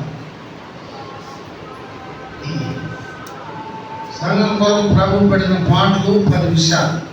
నెంబర్ 1, ఫిలిప్పీ పత్రిక 2వ అధ్యాయం 5వ వచనం, 6వ వచనం, 7వ వచనం, ఆయన దేవునితో సమానమైన వాడై ఉండి దేవునితో కూడా ఉన్నట్టు విడిచిపెట్టకూడదని భాగ్యించుకోలేదు, కానీ మనుష్య పోలికగా పుట్టి దాసుని స్వరూపం ధరించుకొని తను తాను రిక్తునిగా చేసుకొనెను. ఇది సంఘం కొరకు ప్రభు చేసిన మొట్టమొదటి కార్యం. పరలోకాన్ని, దేవునితో ఉండే మహిమను, దేవుని స్థానాన్ని విడిచిపెట్టి మనుషు పోలికగా పుట్టి దాసుని స్వరూపం ధరించుకొని తను రిక్తునిగా చేసుకున్నాడు. తర్వాత ఫిలిప్పీ పత్రిక 2వ అధ్యాయం 8వ వచనం, 8, శిలువ మరణం పొందినంతగా తను తాను తగ్గించుకున్నాడు. ఇప్పుడు 3 విషయాలు అయిపోయినాయి. 4వది చూద్దాం. యోగా సువార్త 2వ అధ్యాయం 7వ వచనం, యోగా 2:7, సత్రములో స్థలము లేనందున ఆయనను పశువుల తొట్టిలో పడుండబెట్టెను. పశువుల తొట్టిలో పడుకున్నాడంటే యేసు ప్రభు ఎవరి కోసం? సంఘం కోసం. సంఘం కొరకు పడిన పాటలు ఎక్కడ? కొలసి 1:24, కొలసి పత్రిక 3:24 వచనం. ఏ పాటలు పడ్డాడు? మహిమను విడిచిపెట్టాడు, తగ్గించుకున్నాడు, మనిషి పోలికగా పుట్టాడు, దాసుని స్వరూపం ధరించుకున్నాడు. ఇప్పుడు పశువుల తొట్టిలో పడుండబెట్టబడ్డాడు. తర్వాత మత్తయి సువార్త 8వ అధ్యాయం 20వ వచనం, మత్తయి 8:20, పక్షులకు, నక్కలకు అన్నిటికీ స్థలాలు ఉన్నాయి, కానీ మనుషు కుమారుడికి తలవాల్చుకోవడానికైనను స్థలము లేదు. అంటే భూలోకంలో శరీరాన్ని వచ్చినప్పుడు స్థలము లేని వాడుగా జీవించాడు. ఎవరి కొరకు? ఆయన సంఘం కొరకు. తర్వాత రెండవ కొరింథీ పత్రిక 8వ అధ్యాయం 9. ఆయన మనల్ని ధనవంతులుగా చేయబడని ఆయన మన నిమిత్తమై ధనవంతుడయ్యుండియు దరిద్రుడు ఆయను. మనల్ని ధనవంతులుగా చేయడం కొరకై ఆయన మన నిమిత్తమై దరిద్రుడు ఆయను. తర్వాత ఇంకా చూద్దాం, చూడండి. 1 పేతురు పత్రిక 2వ అధ్యాయం 21వ వచనం. 21 క్రీస్తు మీ కొరకు బాధపడి మన కొరకు బాధపడ్డాడు. రెండవది ఆయన శ్రమపరచబడి. మూడవది ఆయన దూషించబడి. తర్వాత హెబ్రీ పత్రిక 12వ అధ్యాయం 2వ వచనం. హెబ్రీ 12:2 సిలువను సహించి అవమానము నిర్లక్ష్య పెట్టి తర్వాత తిరస్కారమంతా ఓర్చుకొని మొత్తం ఏంటంటే అయితే ఈ వినాయ కాదా ఆమె ఎక్కువైపోతుంది కదా. సరే మళ్ళీ చెప్తాను. తర్వాత ఆయన శిలువలో తన ప్రాణమును ధారపోసెను. యెషయా గ్రంథం 53:10. అందరూ పలకండి. యేసుక్రీస్తు ప్రభు సంఘం కొరకు పడిన పాటు ఆయన దేవుని స్వరూపమును విడిచిపెట్టెను, మనుషు పోలికగా పుట్టెను, దాసుని స్వరూపము ధరించుకున్నను, శిలువ మరణం పొందినంతగా తగ్గించుకొనెను, సత్రంలో స్థలం లేనందున పశువుల తొట్టులో పెట్టబడెను, తలమాంసుకులకైనను స్థలము లేని వాడాయను, శ్రమపరచబడెను, దూషించబడెను, బాధించబడెను, శిలువను సహించెను, అవమానమును నిర్లక్ష్య పెట్టెను, తిరస్కారమంతా ఓర్చుకొనెను, తన ప్రాణమును ధారపోసెను. క్రీస్తు యేసు కలిగిన ఈ మనసును మీరు కలిగి ఉండండి. మనలో పాలు పొందే మనం సంఘం కొరకు ప్రభు ఏ పాటలు పడ్డాడు, అదే పాటలు మనం యేసు ప్రభు కొరకు అనుభవించాలి. అదే రకమైనటువంటి రీతిగా మనం ప్రభు కొరకు జీవించాలి. ఆయన మన కోసం ప్రాణం పెట్టాడు, ఆయన శరీరం మనకి ఇచ్చాడు, ఆయన రక్తం మన కొరకు దానపోశాడు. దేవుడు ఈ మాటలు దీవించుగాక. ఆమెను చెప్పగానే ముగిస్తామా?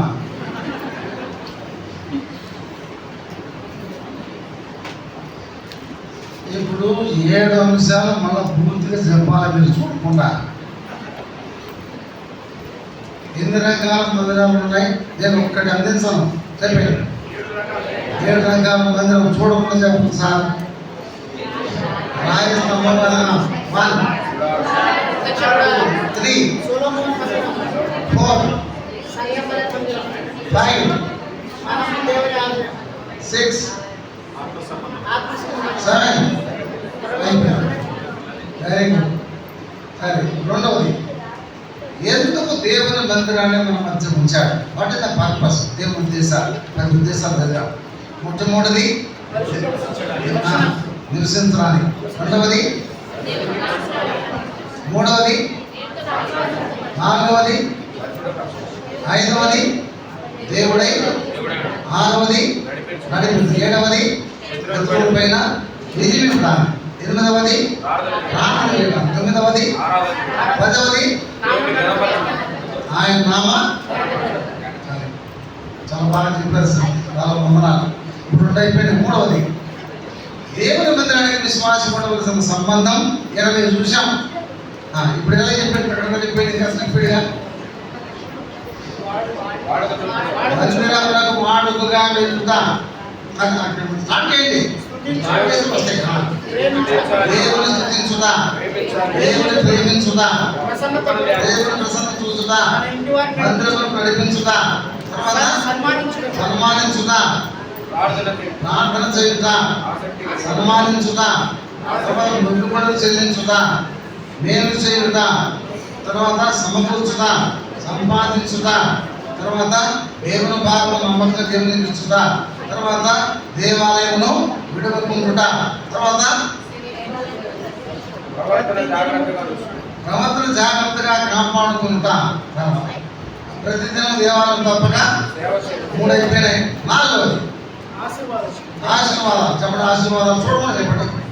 మొదటిది రక్షణ, 2వది ఉత్తరమించుట, 3వది ఆనుకునుట, 4వది సహాయం చేయుట, 5వది ఉద్ధరించుట, 6వది జ్ఞాపకం చేసుకుంట, 7వది అంగీకరించుట, 8వది కోరిక సఫలం చేయుట, 9వది ఆలోచన సఫలపరచుట, 10వది ప్రార్థనని ఆలకించుట, 11వది తృప్తిపరచుట, 12వది గణపరచుట, 13వది వర్ధన చేయుట, 14వది బలపరచుట, 15వది నెమ్మదించుట, 16వది క్షేమమించుట, 17వది మేలు చేయుట, 18వది ఆశీర్వదించుట, తర్వాత విస్తారమైన దీవెనలు కుమ్మరించుట, ఉపదేశించుట, బోధించుట, ఆనందింపజేయుట. అయిపోయింది, 4 అయిపోయినాయి. 5వది దేవుని మందిరం నిర్లక్ష్యం చేసి నష్టపోయినవాడు. 50 కుటుంబం నష్టపోయి మనం చూసాం. 50 కుటుంబం నష్టపోయి. ఇప్పుడు 5 అయిపోయింది కదా. 5. 6వది ఏంటి? మందిరం ప్రేమించి వదిలినవాడు. దావీదు మందిరాన్ని ప్రేమించాడు. దేవుని ప్రేమించాడు, మందిరం ప్రేమించాడు. ఎంతవరకు దీవించాడు దేవుడు?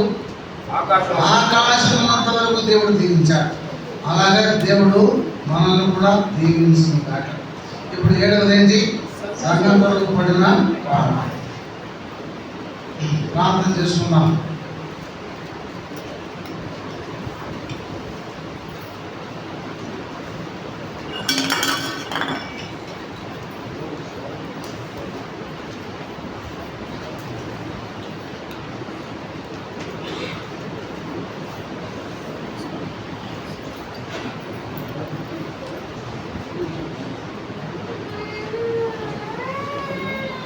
ఇప్పుడు అందరూ ప్రార్థనలో ఉండండి.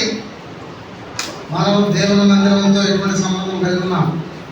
మందిరానికి మనకున్న సంబంధం ఏమిటి అనే సంగతి మనం పరిశీలన చేసుకున్నాం. ప్రభు మన కొరకు ఎటువంటి పంపించాడు, ప్రభు కొరకు మనం ఎలా జీవిస్తున్నాం అనేటువంటిది మనం పరిశీలించుకొని దేవుని యొక్క బలలో మనందరం పాల్గొందాం. ప్రభు మనకు సహాయం చేయడం కాక. దయచేసి అందరూ కూడా ప్రార్థన ఉండండి.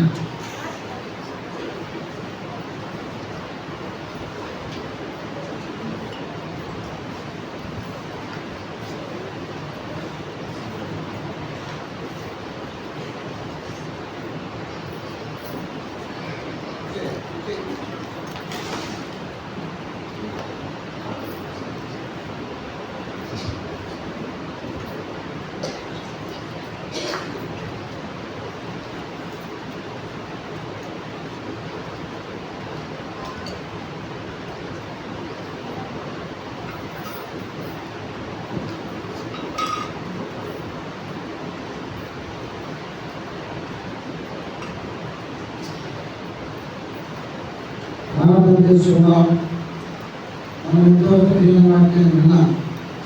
ప్రభు మనకు ప్రేమించి మన మందిరాన్ని పంపించారు. దేవుని దేశం మందిరానికి మనం చూసాం. మందిరానికి సంబంధం కూడా మనం చదువుకున్నాం. సంఘంతో ప్రభుత్వం పాఠ్యం కూడా విన్నాం. మనమే దేవుని మందిరం, మన శరీరం దేవుని మందిరం. దేవుడు మనకి ఇచ్చిన శరీరాన్ని ఎంత పరిశుద్ధంగా మనం కాపాడుకుంటున్నాం. ఎక్కడైనా ఈ దేహం మలినపరచబడిందా? ఈ దేహాన్ని పరిశుద్ధంగా కాపాడుకోవడంలో ఎక్కడైనా మనం తప్పినామా? దేవుని మందిరానికి మనం సంబంధం ఎలా మనం కొనసాగిస్తున్నాం? మనం పరిశీలించుకొని ప్రభువును మనం పాల్గొందాం.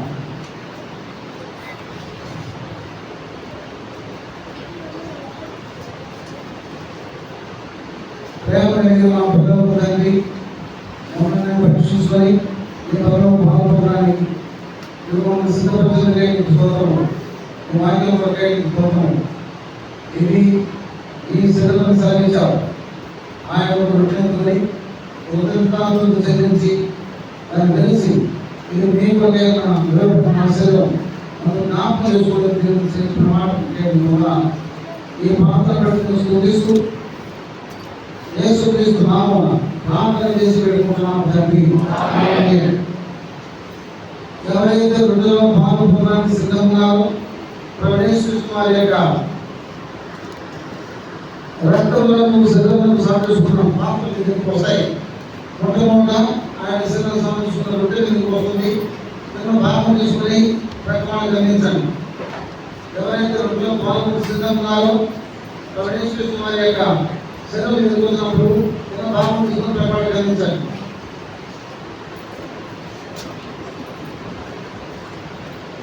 దయచేసి మీరు చేయి ఈ పాత్ర మీకు అందించబడేంత వరకు చేయి చూపించండి.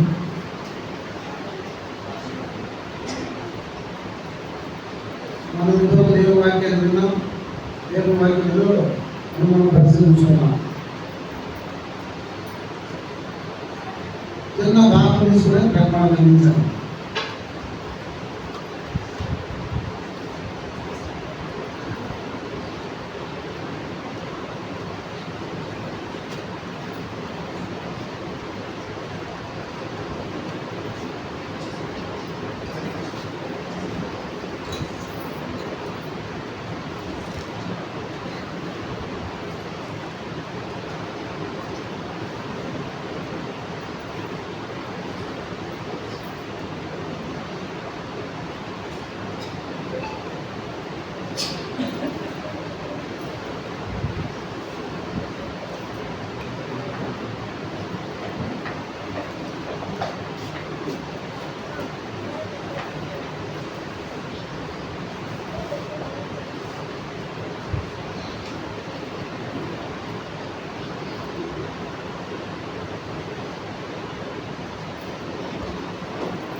వారి యొక్క శరీరంలో సాధిస్తున్నట్టే మీ దగ్గర సాధించినప్పుడు చిన్న పాపంలో ప్రసాదించాలి.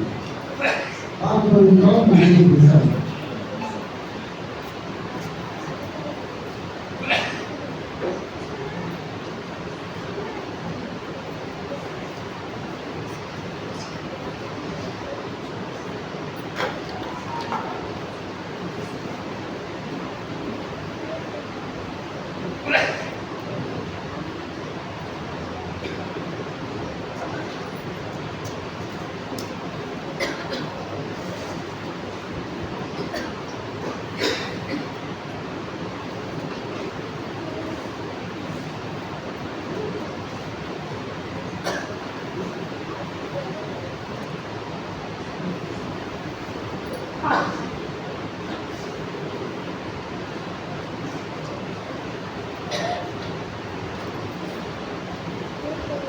ఎవరికైనా ఈ మాసాలలో పొందే పైన లోపల దయచేసి మీకు చేసి చూపించాలి.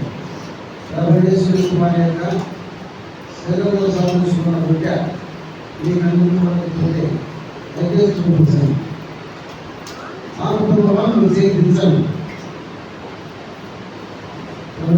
వారి యొక్క శరీరం సాధించుకున్న బిడ్డ ఆ కుటుంబంలో మీరు చేయించాలి.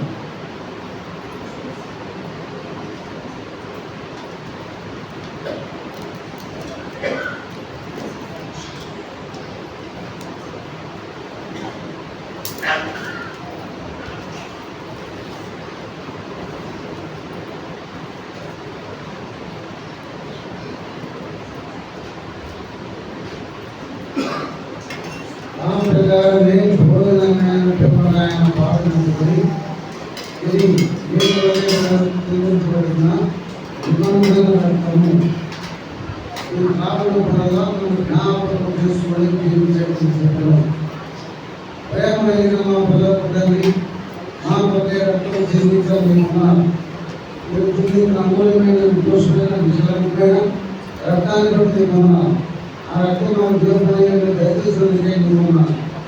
ఈ రక్తంలో పాల్గొబట్టి మనం తెలుసు ఏసునామమున ప్రార్థన చేసి పెట్టుకుంటున్నాము తండ్రి. అయితే సర్వోన్నత ప్రార్థనలు ఉన్నాయి. ఎవరైతే రొట్టెలో పాల్గొన్నారో అలాంటి వారు ప్రవేశిస్తూ వారి యొక్క రక్తాలు సాధిస్తున్న పాత్ర మీకు అందించబడిన వీలుగా దయచేసి మీ గుర్తు ప్యాకేజ్ చూపించండి. ఆయన రక్తాలు సాధిస్తున్న పాత్ర మీరు సాపడతారు.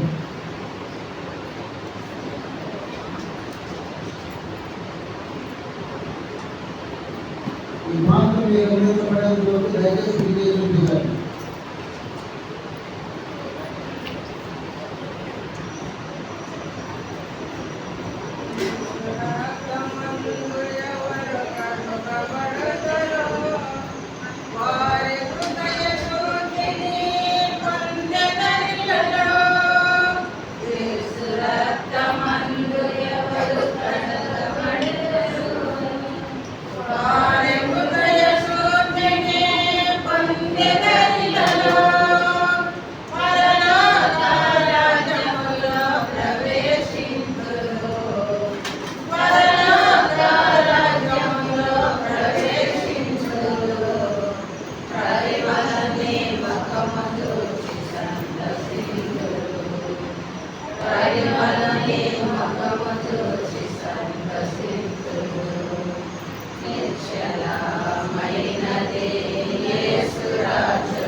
దయచేసి వివరించండి. శుభ్రంగా తీసుకోండి. తక్కువ కలిగించండి. ఆలోచన ఇదే మాట చూపించండి. ఆలోచన తర్వాత విజయించండి.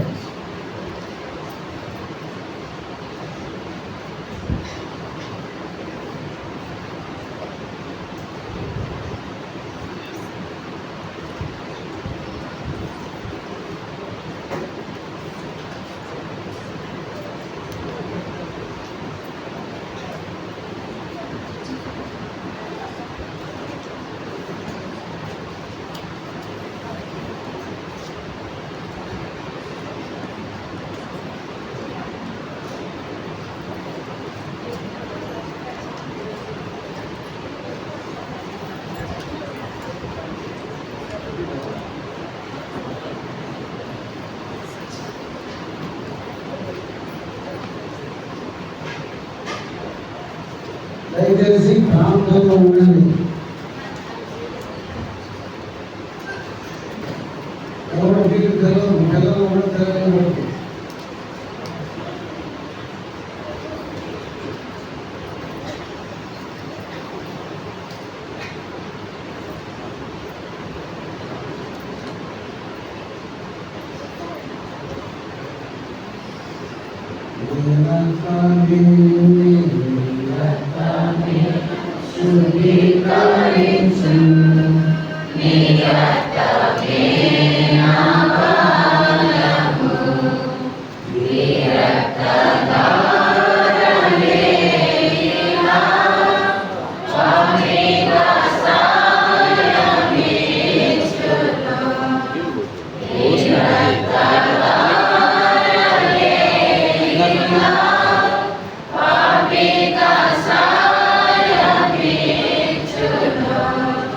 పరిశుద్ధ తండ్రి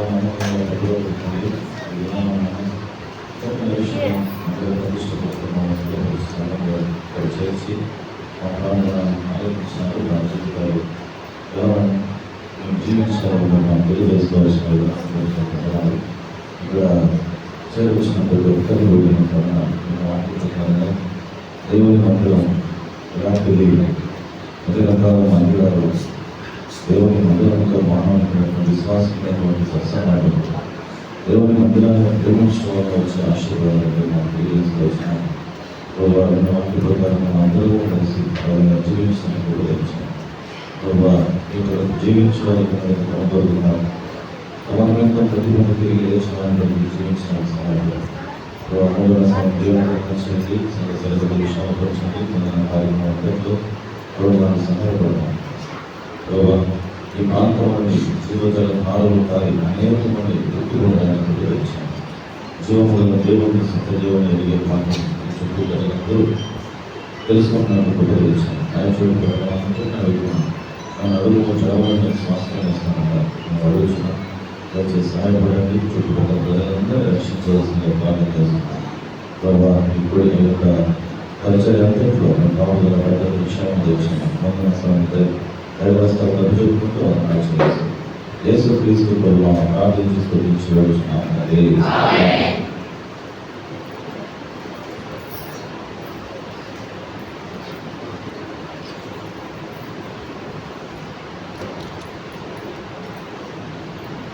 దయచేసి కూర్చోండి. ఇప్పుడు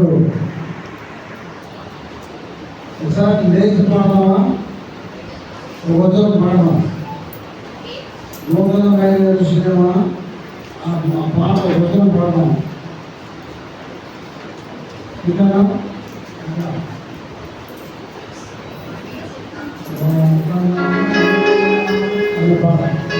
పాట వచ్చిన పాడమా. తర్వాత సాక్ష్యం పంచుకుంటారు. ఎవరైనా సాక్ష్యం పంచుకుంటారు. ఓటో ఫ్యాన్స్ కూడా చెప్పేస్తారు. లేదు ఒకరోజులమే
చేసి కూర్చోండి.